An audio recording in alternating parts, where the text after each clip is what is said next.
What is up, YouTube? Welcome back to Work Knife Balance. We're going to be taking a look at a CMB made knife today. This is another sweet knife from the Pass Around group. This is going to be more of a premium CMB.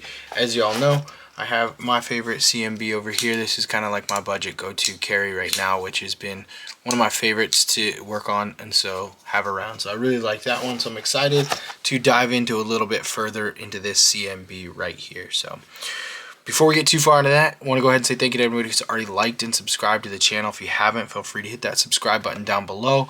You can also head over to Instagram and like us at WorkKnifeBalance939. It's a great way to communicate with us. If you send us a knife, we're going to send you a sweet sticker and your knife back after we're done with the review, just to say thank you for everything. So without further ado, we're going to go ahead and dive into this unboxing.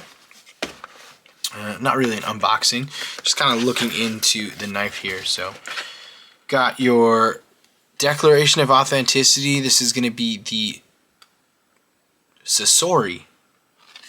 Yeah, this is going to be the CMB Sasori. The designer is Tiguas, and then the blade is M390. There's a handmade belt satin for the blade finish, and then there's also going to be a titanium knife here. So get a cool little CMB sticker to come with the knife, as well as the certificate of authenticity right there, and it's in a nice little zipper case. So go ahead and set the box to the side and we will open this up and get in here.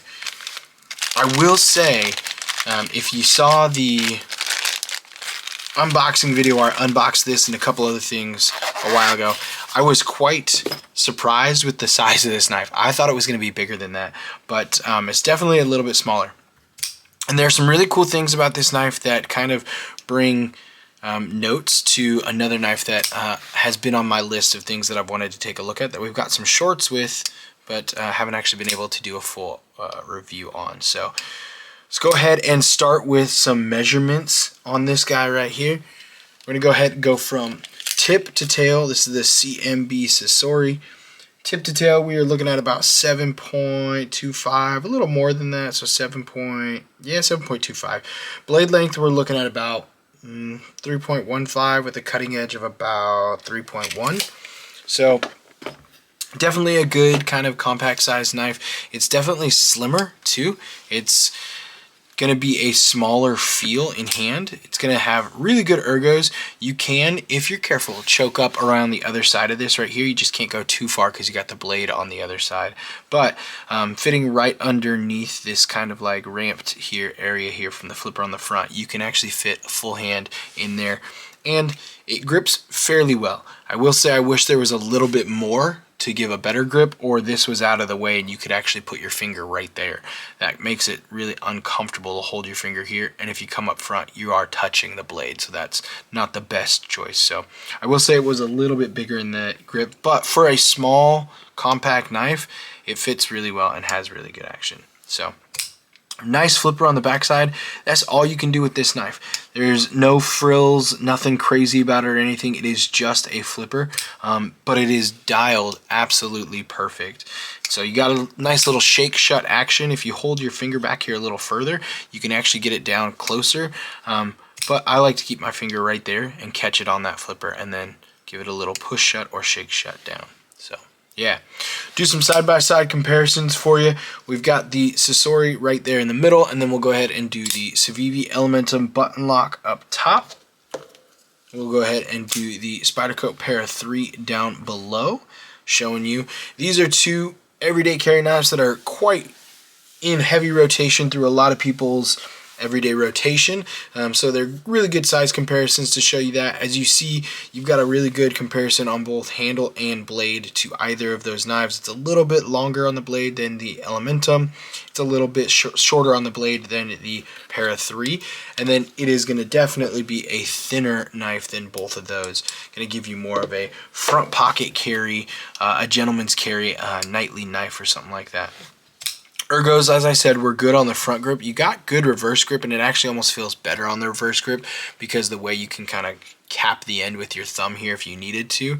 But other than that, let's move on to some of the details on this knife. It's a very clean line knife. There's not much about it that screams crazy detail. I do like how they have both the CMB and Tiguis's designer logo on the clip here. So you can see Tiguis and Tiguis. I know I'm saying that wrong. CMB and Tiguis right there. It is going to be a titanium frame lock sitting on ceramic ball bearings, and it does have a compound grind. So you've got the hollow grind through here and then the flat grind on the top up here. Really nice swedge, kind of profiles that blade out there, which is pretty sweet. And then you can see you've got kind of a like recurve in here on the blade.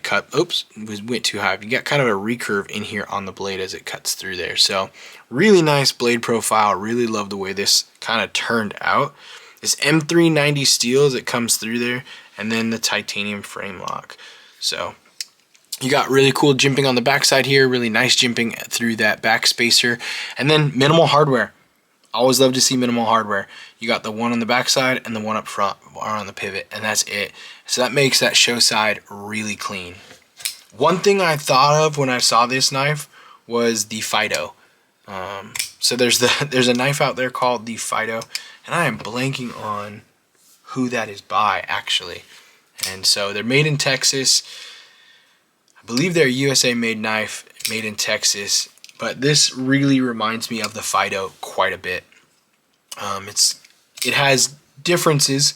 The Fido doesn't have a huge kind of flipper on the backside like this. It has a small flipper in here, but it definitely reminds me of the Fido when I held it. And the Fido is a knife that's been on my list for a while. So this CMB comes in at $220 right now on White Mountain Knives. So if you want one, go get them. They've got a couple different variations of the knife as well. So it's not just this, which we have right here.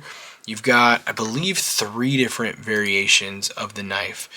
You've got, so you've got a black, you've got a bronze, and then you've got just this kind of gray titanium as well. So black, bronze, and gray titanium, along with the same blade on all of them with the belt finish satin on it too. So that belt satin turned out really good too. If you can see the striations on that, that thing is beautiful. It is gorgeous. What I think would have been really cool, and you can kind of see, is a hand rub satin through here and then the belt satin grind on the way down. That would have been really cool. And I think that's what they did, but it's harder to see these ones right here, I think, because these are so pronounced through the belt satin grind on it right there. But this is a very beautiful knife, I will say that.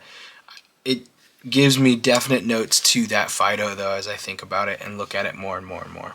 So it looks like the hardware on it's going to be T8. I could be wrong, but it looks like it's going to be T8. I'm not going to bring a tool out right now because that's just too much work.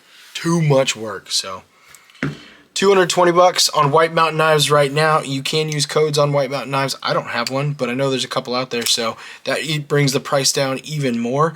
This is a fantastic knife for what it is. It's definitely a good small carry knife. Nothing quite as crazy as some of the others that we've seen from CMB, like the Kawanagari, which is that crazy wavy one that they have as well. So, but this definitely fits the same kind of like size category as that Kawanagari. So I think this is going to be something that's pretty sweet, and if you want one, I'd say go pick one up from White Mountain Knives right now. Otherwise, we're going to call it, and we'll see you next time. Until the next one, TTFN.